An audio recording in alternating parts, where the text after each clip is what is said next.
Now, where to begin? I love Sherlock Holmes. Back in the day, there was Basil Rathbone, and then followed by my favorite, Jeremy Brett. And then, of course, there were Benedict Cumberbatch, Robert Downey Jr., and now Henry Cavill. I'm sorry? As Sherlock Holmes in the latest film, Enola Holmes. Hi, welcome to this week's edition of The Screening Room. Today, I will be reviewing Enola Holmes, the latest film from Netflix, starring Millie Bobby Brown as the lead Enola Holmes, the younger sister of Sherlock and Mycroft Holmes. Be warned, as usual, spoilers ahead. When I saw this trailer from YouTube, I was wondering what kind of film it was, what it will be, and it turned out to be this title called Enola Holmes. And I'm like, is there any relation to Sherlock Holmes? And lo and behold, it was, starring Millie Bobby Brown as the younger sister of Sherlock Holmes. And then when I saw my twin brother, Henry Cavill, I knew that it was going to be a film of great fun, and it did not disappoint. A lady.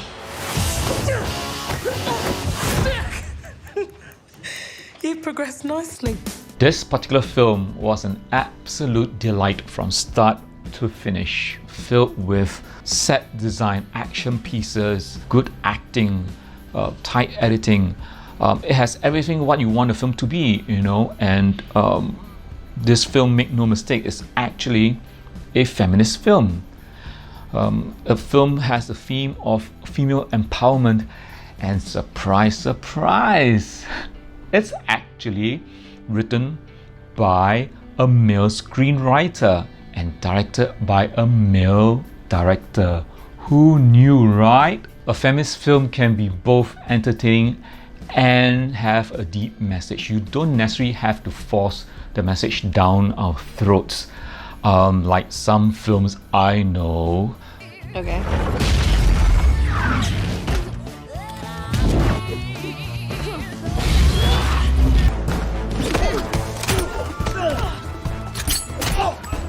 How many? 9!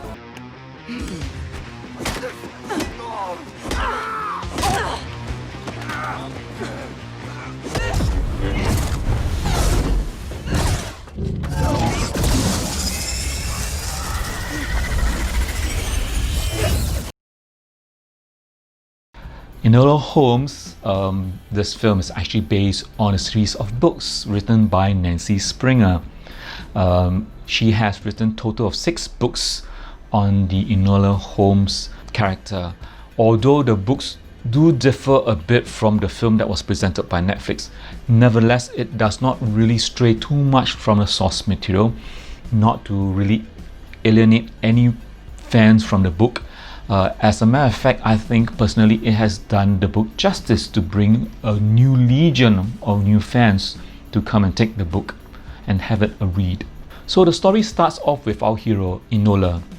Enola is actually a name. If you reverse the words, it spells alone. So this character is constantly alone because Mycroft and Sherlock has left the house, and it's only her and her mother living in solitude in the mansion.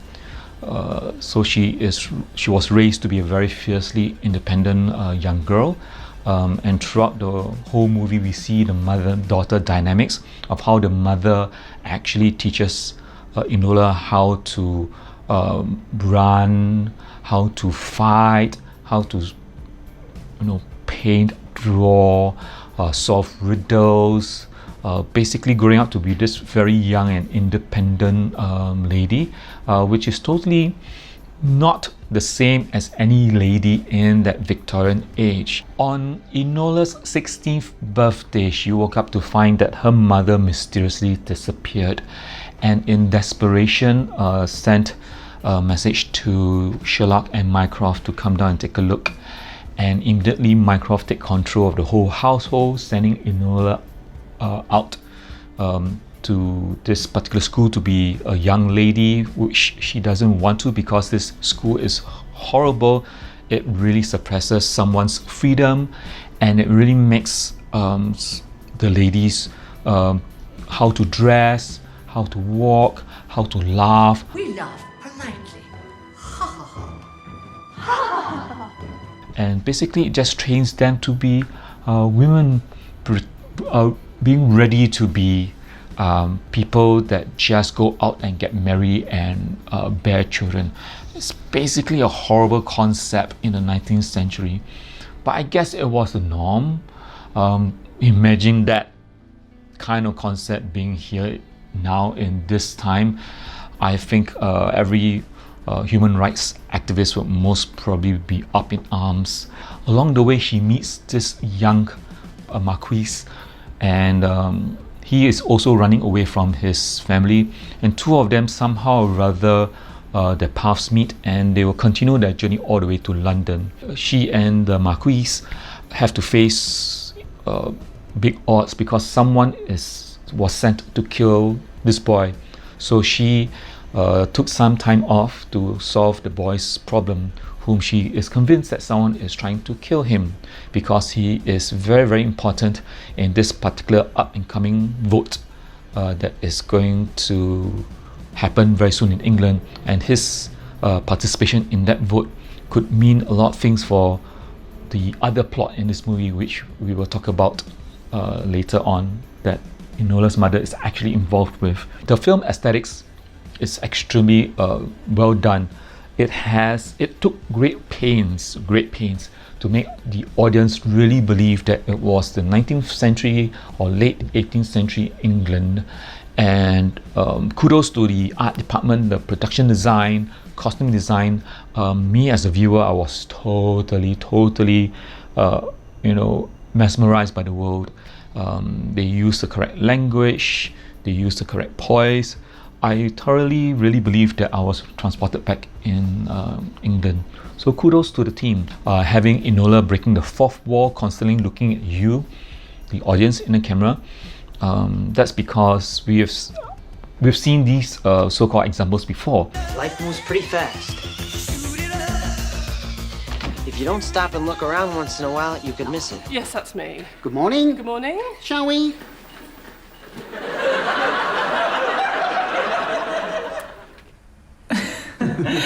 He's a bit annoying, actually. What is that? What? This film also has a wonderful star pulling power.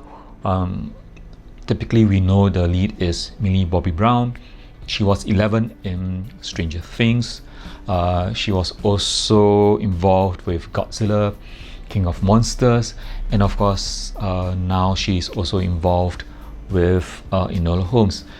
Not only is she the star of the film, she is also a co-producer of the film. She produced this film at age 16.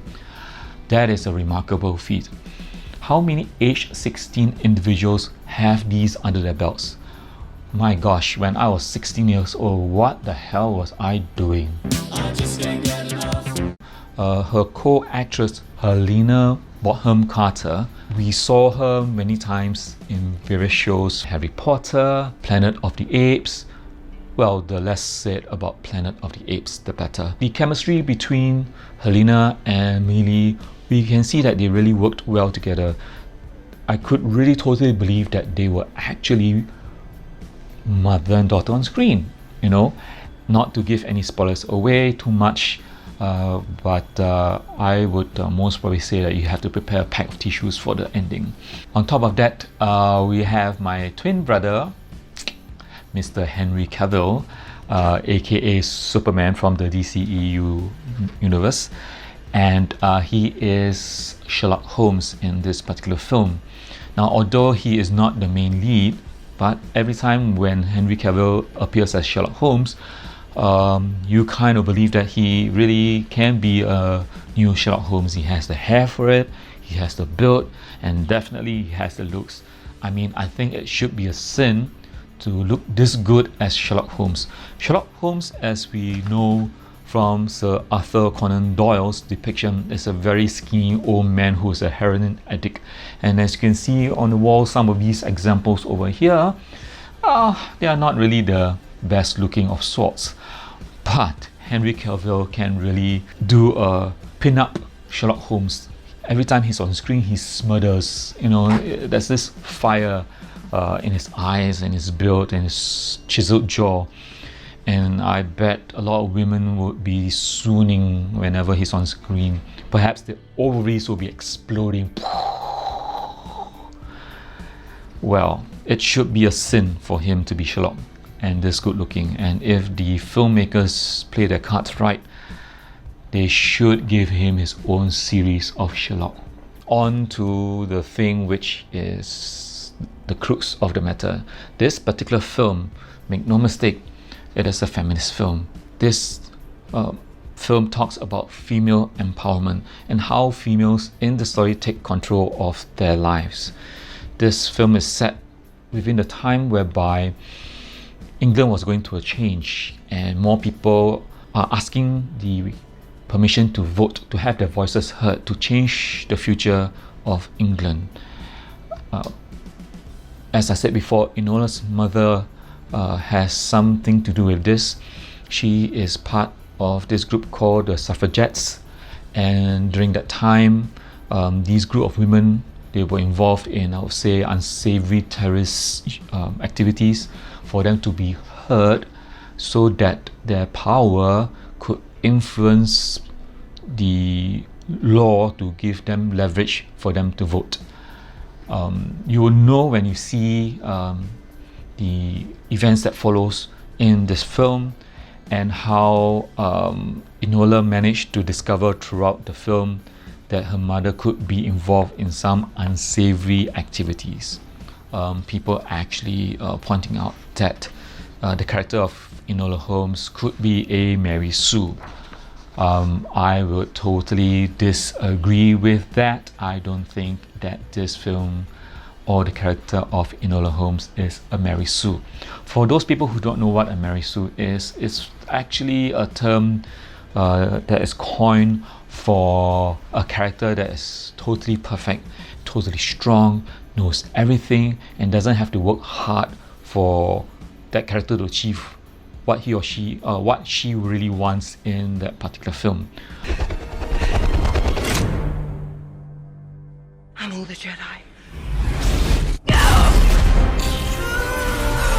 But I disagree that Enola Holmes' character in this film is a Mary Sue, because we actually do see a lot, and I do mean a lot, of flashbacks of Enola's mother teaching a very young Enola how to think for herself, how to do martial arts. They constantly fight all the time, how to take on activities which is totally off the norm, solving puzzles, doing physical activities. So later on in the film, where we see Enola running up and down trying to escape from the people that's trying to catch her and her friend the Marquis, and when she tries to fight, she doesn't defeat that person immediately. She doesn't have any superpowers. She's not a Jedi, you know, like some people are. She got her ass kicked. Okay, she's normal. She doesn't know everything. So even when she tries to fight, she gets injured, she gets knocked out. There's even a proper move called the corkscrew that she tries to do, but she fails time and time again. She's not perfect, and that is exactly what I like about this film. Your hero is not perfect, because once your hero is not perfect, we the audience, we can sympathize with that hero because it's basically us. Then we aspire to be that person. Alright? So when that person actually achieves something, that person is talking to us that we, through hard work and dedication, we can achieve whatever our hearts and minds set to achieve. We can't just wait and become magicians and magically have things handed to us. That's not how life works. I can suspend my disbelief of a 16-year-old girl be able to take down a villain, because in the world of storytelling, or especially in film, there's this guy by the name of Sid Field. Unfortunately, he has passed on, God rest his soul. Sid Field, in his book Screenplay, mentions something about what is called the suspension of disbelief. The suspension of disbelief is this concept whereby when an audience see the film, he or she must throw logic out of the door. Must. Okay? So that the story will be able to pull the audience into the world, and thus enjoying the film and the story would be better.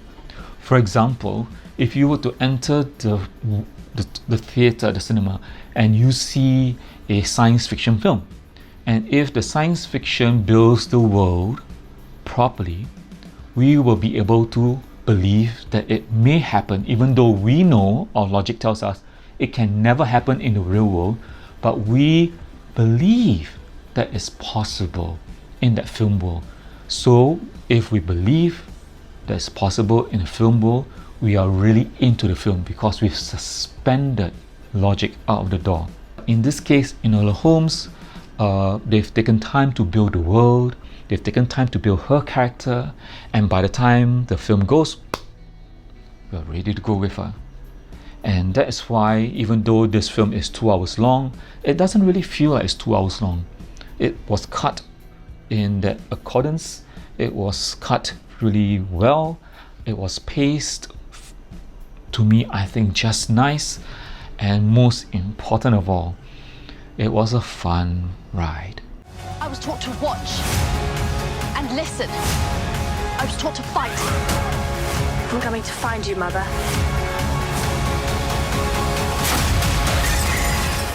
I thoroughly enjoyed myself in this film, and I would highly recommend anyone who has a Netflix account to really go and watch and spend 2 hours, suspense your disbelief, get a box of popcorn, get your coffee ready, put up your legs, and enjoy a 2-hour ride of Enola Holmes. This film, it is my pleasure to really give it a grade that I think it deserves. An A grade.